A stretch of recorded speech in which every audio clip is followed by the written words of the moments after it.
Assalamualaikum warahmatullahi wabarakatuh. Halo anak-anak semua, kembali lagi kita ke pembelajaran Matematika Peminatan untuk kelas 10 di semester 2. Pada semester ini, materi yang akan kita pelajari bersama hanya ada satu bab, yaitu bab vektor. Setelah kalian mempelajari tentang bab vektor ini, diharapkan kalian mampu menjelaskan vektor, operasi vektor, panjang vektor, sudut antar vektor dalam ruang berdimensi 2 atau bidang, dan berdimensi 3. Selain itu, kalian diharapkan mampu menyelesaikan masalah yang berkaitan dengan vektor, operasi vektor, panjang vektor, sudut antar vektor dalam ruang berdimensi 2 atau bidang, dan berdimensi 3. Nah, Ibu membagi vektor menjadi dua submateri besar. Yang pertama adalah konsep vektor, dan berikutnya adalah operasi vektor. Di konsep vektor sendiri akan dibagi menjadi vektor di R2 dan vektor di R3.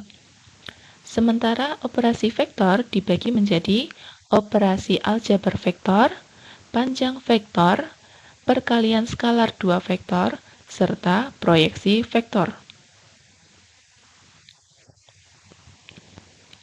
Kita langsung masuk ke submateri yang pertama, yaitu konsep vektor.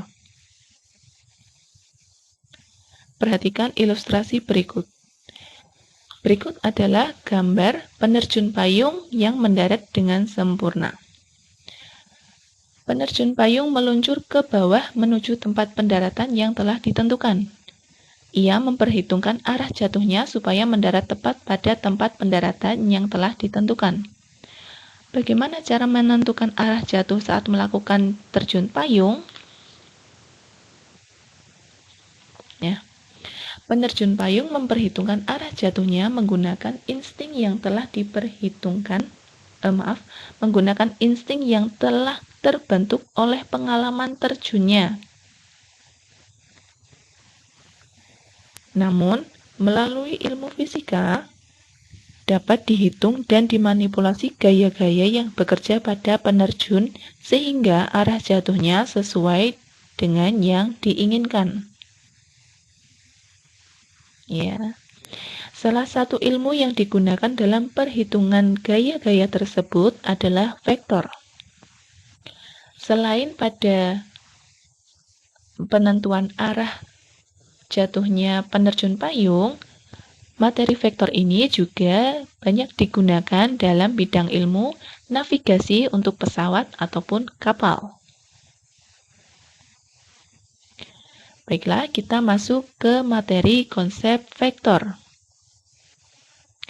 Vektor adalah besaran yang mempunyai besar atau nilai dan arah. Contohnya perpindahan, kecepatan, dan gaya. Perhatikan gambar vektor berikut. Berikut adalah vektor dari titik A ke B. Titik A merupakan titik pangkal vektor, sementara titik B merupakan titik ujung vektor. Vektor di samping dinamakan dengan vektor AB. Penulisannya dengan nama kedua titiknya dan dibubuhi tanda anak panah di atasnya dari A ke B. Selain penamaan dengan cara tadi, penamaan vektor dapat juga menggunakan sebuah huruf kecil yang diberikan tanda anak panah di atasnya, atau diberikan garis di bawahnya, atau ditebalkan. Contohnya, vektor AB tadi dapat dinamakan dengan vektor U. Penulisannya U kecil dan ada tanda anak panah di atasnya. Bisa juga dengan vektor U, penulisannya U kecil diberi tanda garis di bawahnya. Atau juga vektor U yang cara penulisannya adalah huruf U kecil dicetak tebal.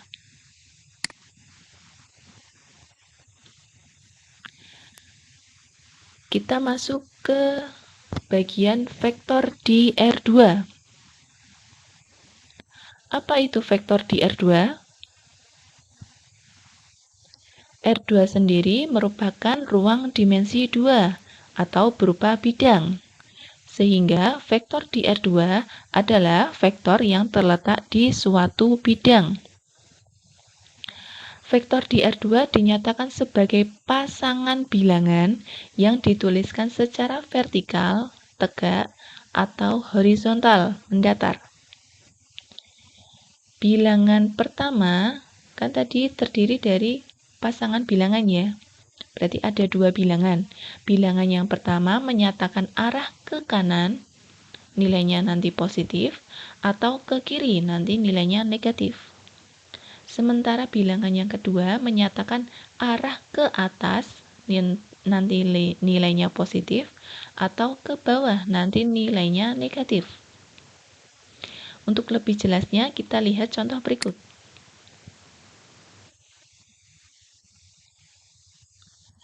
Perhatikan gambar tersebut. Pada gambar terdapat 3 macam vektor, yaitu vektor AB, vektor CD, dan vektor EF. Kita perhatikan dulu yang pertama, yaitu vektor AB. Vektor AB yaitu vektor dari titik A ke kanan 2 satuan, kemudian dilanjut ke atas sebanyak 4 satuan, sampailah di titik B. Ya, ini 2 satuan ke kanan dan 4 satuan ke atas. Maka vektor AB sama dengan 2, 4. 2 tadi ke kanannya positif dan 4-nya ke atas positif. Ini dituliskan secara vertikal, sementara yang ini secara horizontal. Kemudian kita perhatikan vektor CD. Vektor CD yaitu vektor dari titik C ke kanan atau ke kiri? Ke kanan atau ke kiri? Ke kiri ya, ini ujungnya di sini ke kiri 1 satuan. Kemudian dia melangkah ke atas sebanyak 3 satuan, sampailah di titik D. Maka, vektor CD sama dengan negatif 1, 3. Negatif 1-nya karena tadi ke kiri 1 satuan, dan 3-nya karena tadi ke atas 3 satuan. Ini dituliskan secara vertikal, sementara yang ini horizontal. Kita lanjut ke vektor EF. Vektor EF ini dari titik E ke bawah 4 satuan sampai di titik F, tanpa dia harus ke kanan ataupun ke kiri. Sehingga vektor EF nanti menjadi 0, negatif 4. 0 ini karena dia tidak ke kanan ataupun tidak ke samping, sedangkan negatif 4 karena dia ke bawah 4 satuan. Jadi dituliskan vektor EF sama dengan 0, negatif 4. Ya, perhatikan. Vektor yang dituliskan secara vertikal ini dinamakan vektor kolom. Dan yang dituliskan secara horizontal dinamakan vektor baris. Bisa diingat ya? Baiklah, kita lanjutkan. Sekarang kita akan membahas tentang vektor posisi titik di R2. Vektor posisi adalah vektor yang menyatakan posisi suatu titik terhadap titik pangkal koordinat, yaitu titik O. Di sini koordinat bidang koordinatnya dan titik O-nya adalah ini ya. Oke, untuk lebih jelasnya Ibu akan berikan contoh. Diketahui koordinat suatu titik P 5,3. Ya, 5,3 berarti koordinatnya di sini ya. 5 dan 3. Ya. Kemudian kita gambar vektornya ya. Dari O ke P. Maka nanti namanya adalah vektor OP. Vektor posisi titik P adalah vektor OP atau dituliskan dengan vektor P kecil. Ini ya, karena titiknya P maka pakainya P. Sama dengan 5, 3. Kenapa kok 5? Coba perhatikan. Vektornya ini OP. Tadi dengan melangkah ke kanan atau ke kiri. Kalau ke kanan positif, kalau ke kiri negatif. Ini vektornya ke kanan berapa satuan? 1, 2, 3, 4, 5 satuan. Kemudian dia melangkah ke atas sebanyak 3 satuan, sehingga dituliskan menjadi 5, 3. Oke. Kemudian contoh berikutnya adalah titik Hi negatif 1, negatif 3. Ini titiknya ya. Ini. Nah, vektor yang terbentuk adalah vektor O ke Hi. Maka nanti namanya vektor OHi. Vektor posisi titik Hi adalah vektor OHi sama dengan vektor Hi kecil, karena ini titiknya titik Hi, sama dengan negatif 1, negatif 1, negatif 3. Negatif 1, karena ini negatif 1, satu satuan ke kiri, dan negatif 3 karena ke bawah 3 satuan. Sekarang kalian lihat, antara koordinat titik P dengan vektor posisi titik P, ya, angkanya atau bilangannya sama ya. Bilangan yang pertama ini, bilangan yang kedua ini. Begitupun yang titik Hi. Koordinat titik Hi dengan vektor posisi titik Hi. Ini yang bilangan pertamanya negatif 1, dan ini juga bilangan pertamanya negatif 1. Bilangan keduanya negatif 3, dan bilangan keduanya ini juga negatif 3. Maka dapat disimpulkan secara umum, jika koordinat suatu titik A x1, y1, maka vektor posisi titik A adalah vektor OA sama dengan vektor A kecil sama dengan x1, y1. Khusus vektor posisi titik A, ya, atau titik yang lain. Oke, bisa kita lanjut? Ya. Tadi sudah dibahas tentang vektor posisi titik di R2. Sekarang, jika diketahui koordinat titik, koordinat dua titik, contohnya ini P dan Q, bagaimana menentukan vektor P ke Hi? Ataupun sebaliknya ya, Ibu mengambil contoh vektor P ke Hi. Vektor P ke Hi didefinisikan dengan vektor PHi sama dengan vektor OHi dikurangi vektor OP. Tadi vektor OHi adalah vektor posisi titik Hi dikurangi vektor posisi titik P.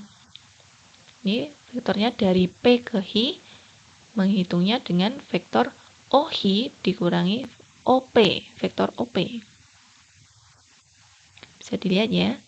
Tadi vektor OHi-nya sama dengan negatif 1, negatif 3, sementara vektor OP-nya adalah 5, 3. Jadi, diperoleh vektor PHi sama dengan negatif 1 dikurangi negatif 5.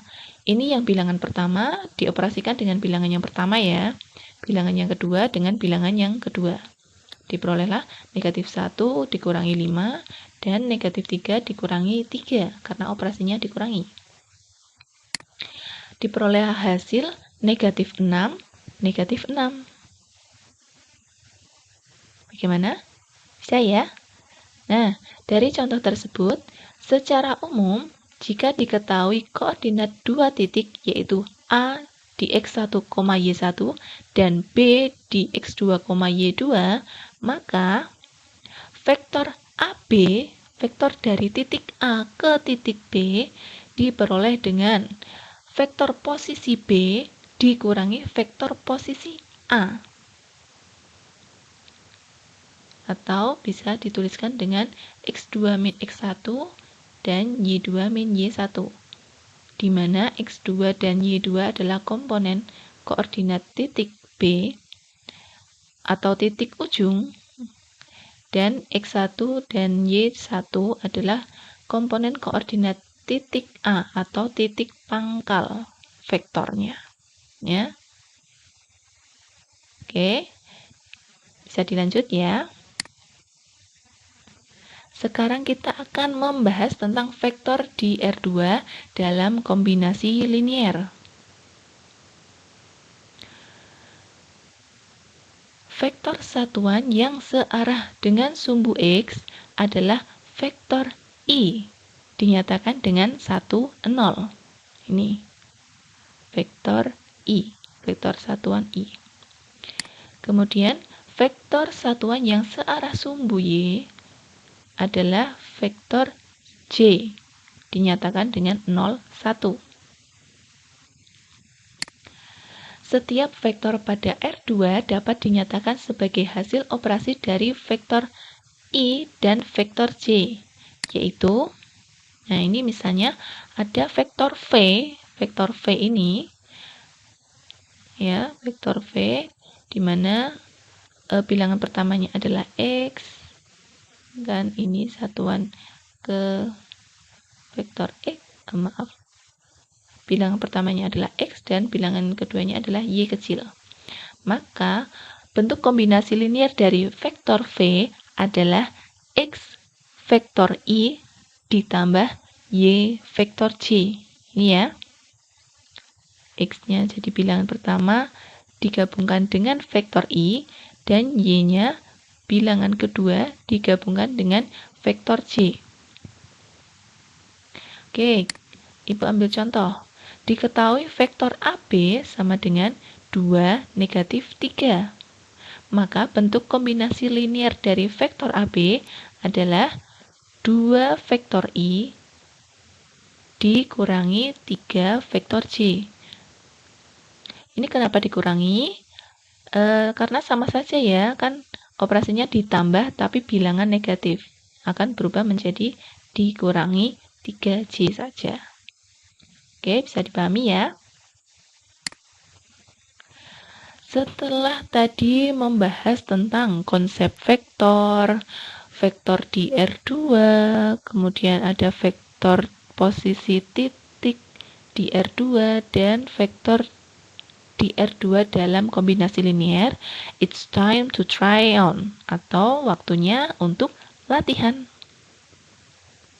Nah, ini adalah latihan yang pertama, soal nomor 1 dan nomor 2. Silakan dicatat terlebih dahulu.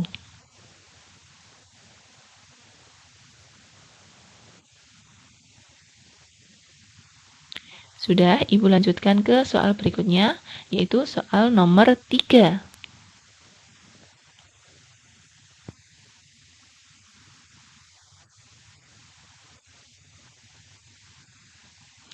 Baiklah, kalau sudah dicatat, ikuti petunjuk berikut.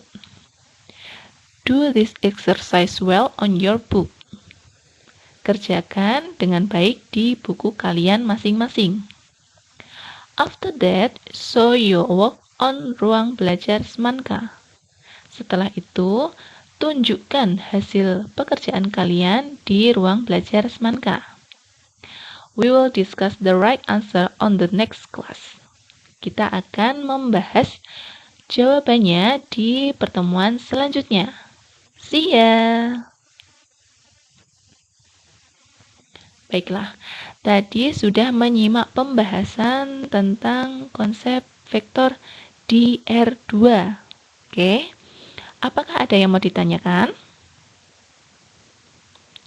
Jika ada yang mau ditanyakan, silakan tuliskan pada kolom komentar ruang belajar web Semanka Batik. Jika kalian merasa ada yang kurang jelas, silakan coba diulangi dulu videonya. Dan jika memang masih perlu penjelasan lebih lanjut, silakan disampaikan juga di ruang belajar web Semanka. Oke. Setelah ini, silakan selesaikan latihan soalnya tadi, kemudian Kirimkan hasilnya di ruang belajar Semanka. Pertemuan selanjutnya kita akan membahas tentang vektor di R3. Oke, dipelajari terlebih dahulu, bisa membuka dari buku ataupun ringkasan materi ataupun mencari dari web manapun. Jangan lupa tetap dicatat hal-hal penting yang tadi Ibu sampaikan. Oke, untuk pembelajaran kali ini Ibu cukupkan terlebih dahulu. Tetap semangat, tetap sehat, tetap belajar. Wassalamualaikum warahmatullahi wabarakatuh.